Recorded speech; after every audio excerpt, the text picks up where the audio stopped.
Yo, what's good? It's your boy Mixtape Moth, and today I'm going to hit y'all with a flashback review of Capone-N-Noreaga's The War Report. Let's get to it.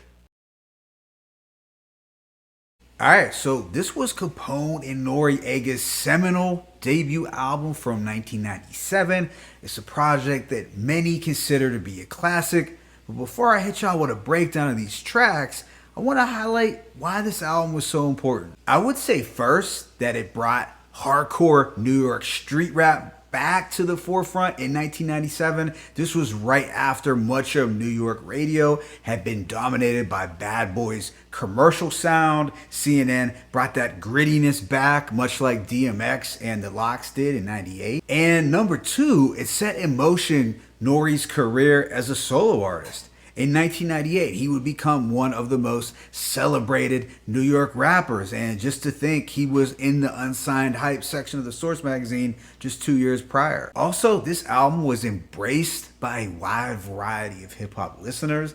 Not only did the streets rock with it heavy, and I mean heavy considering it was a street classic, but it was also enjoyed by purists, backpackers, traditionalists, and even got some love from more casual listeners. And lastly, this album is layered with distinct regional slang. Not only did you hear a lot of Queensbridge and Left Rack vernacular, but they also made it a point to mix in this street slang with Middle Eastern references. The end result made for a special and unparalleled listening experience. But getting right into the War Report, it was released in June of 1997. It contains 20 tracks and lasts a total of an hour and 10 minutes. Now, Capone had gotten locked up during the recording process, so the Juice Crew veteran and Queensbridge legend Tragedy Gaddafi ended up appearing on over half of the songs. And this was a blessing in disguise because Tragedy can be seen as the mastermind for this album.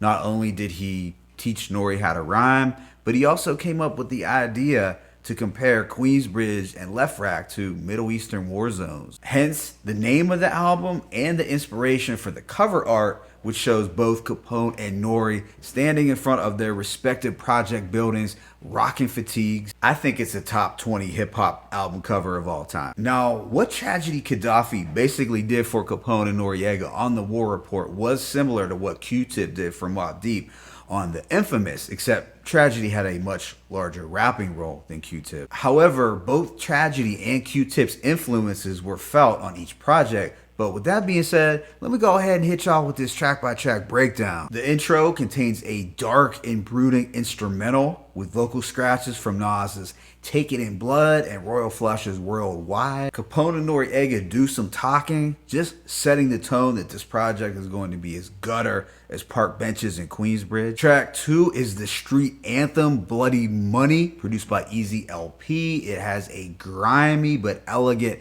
piano loop. The whole sound is raw, but also mafioso chic. This song will forever remind me of the summer of '97. It was on all the mixtapes, and you would hear it blasting out of a lot of car speakers. It's also one of the group's most popular songs, even though it is a Nori solo. The beat never gets old, kind of like Raekwon's Incarcerated Scarfaces. All in all, it's a timeless New York anthem. New York, get the bloody money. Track 2 is Driver's Seat, which features a fiery verse from Iman Thug. He sets it off in an explosive way. Yo, Iman Thug, something stunning. Rappers get done in. I migrate. Queens, Jamaica. Brooklyn, we sunnin'. The beat, produced by Carlos Brody and Nashi Merrick, which samples from Willie Hutch, is both grimy and atmospheric. The hook is instantly memorable, and it represents the epitome of laws on the streets. I keep it real with the dude that keep it real with me. I cut the hand off a dude that try to steal from me. Right after is Stick You, featuring Tragedy Gaddafi. Now, this was one of the earlier singles released back in '96. This cinematic song opens with the sounds of heavy rain pouring down while Nori, Tragedy, and Capone talk about getting burned in a coke deal. They share their plans for the get back over this spooky piano melody. The storytelling here is stellar and movie-like. This is also the first time Capone appears on the album. Tragedy kicks things off with a quotable verse, but I'll highlight some lines that always stuck out to me In a box with no feeling, informant type. That's what you get for squilling. It's the money or the morgue, son. Ready to die. Black infinity. Yo, Poppy, call Kai. The co-connect. Don't trust us. He want to touch us. So call Russ. Tell him to scoop me and Alexis. All in all, this was a classic tale of revenge in the drug game. Next is Parole Violators, which features a hook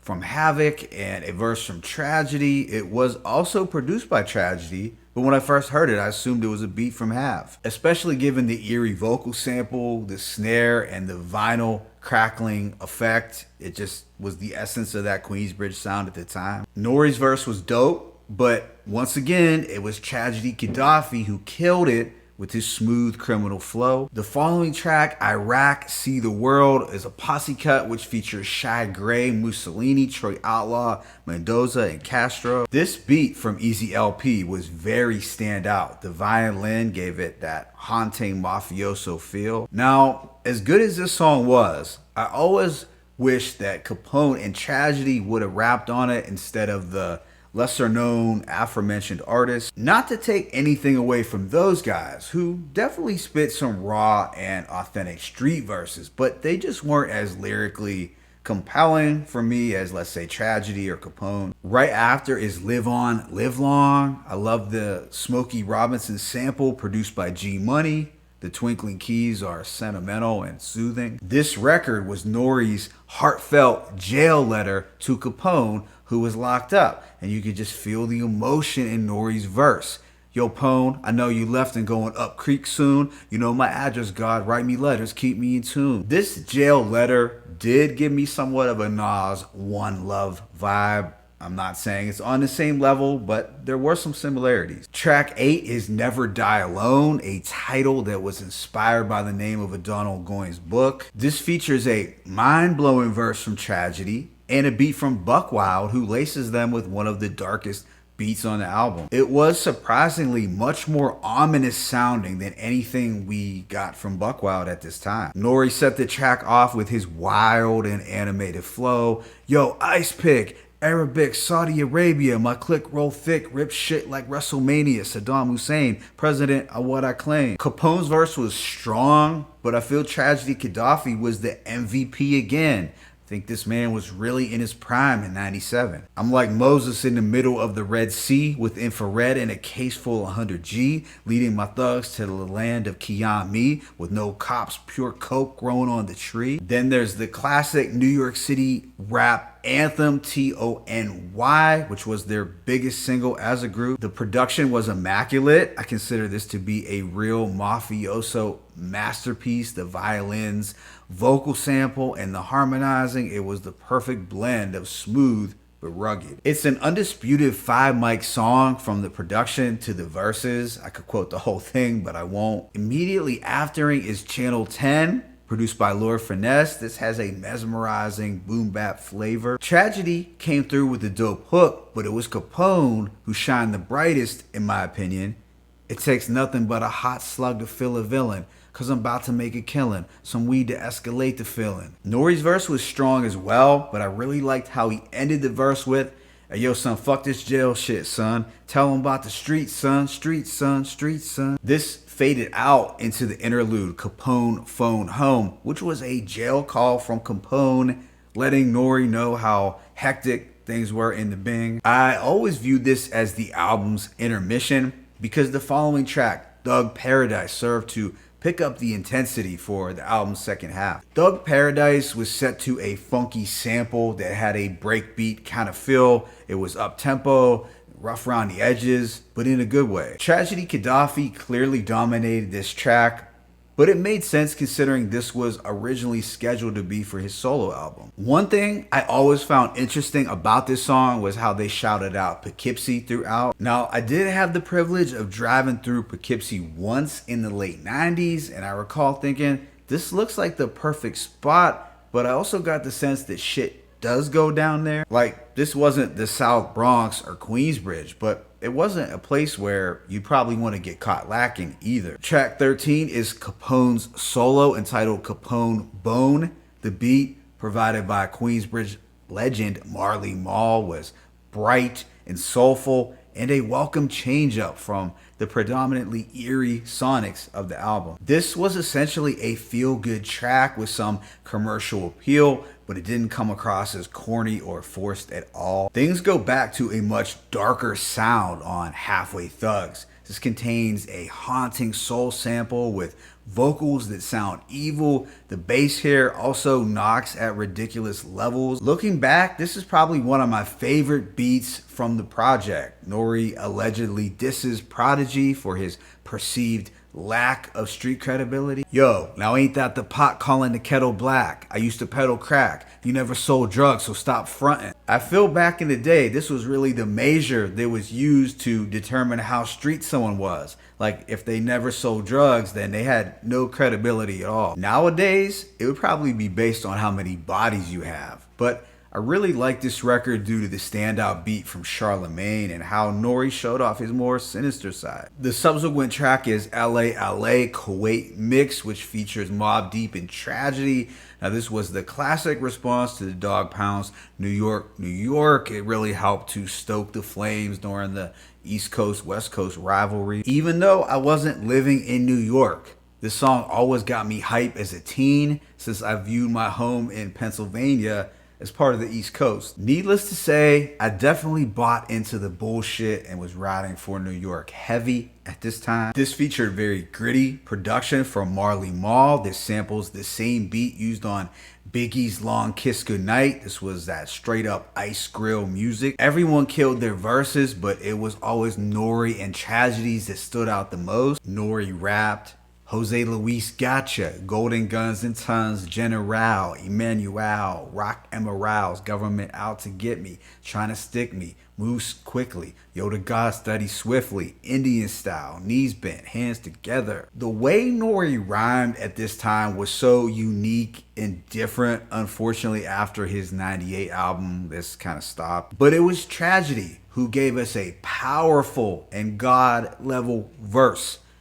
The world's rotten like the veins in my father's arms. I remain calm, study Islam, read the Torah, world going in flames like Sodom and Gomorrah. Right after was the skit Capone-N-Noreaga Live. Now, I'm not gonna hold you. I did skip over this one. The harmonizing a cappella isn't bad, but I feel it lasts way longer than necessary, although I do get why N.O.R.E. wanted to include as much Capone as possible, especially given the circumstances. What followed was their first single, Illegal Life, produced by Havoc. It had somewhat of a Hell on Earth meets Wu-Tang feel. This record was all about CNN and the mob honoring the criminal code of the streets and living this criminology lifestyle. The following track, Black Gangster, drew inspiration from another Donald Goines novel. The hypnotic jazz sample production from Buck Wild was phenomenal. It did give off a warm summer night in the projects kind of vibe. Tragedy's hook was equally as potent. Dude's scared to pull a hit, but shit, my team will. Know a bitch sniff a pyramid off a dollar bill, she will.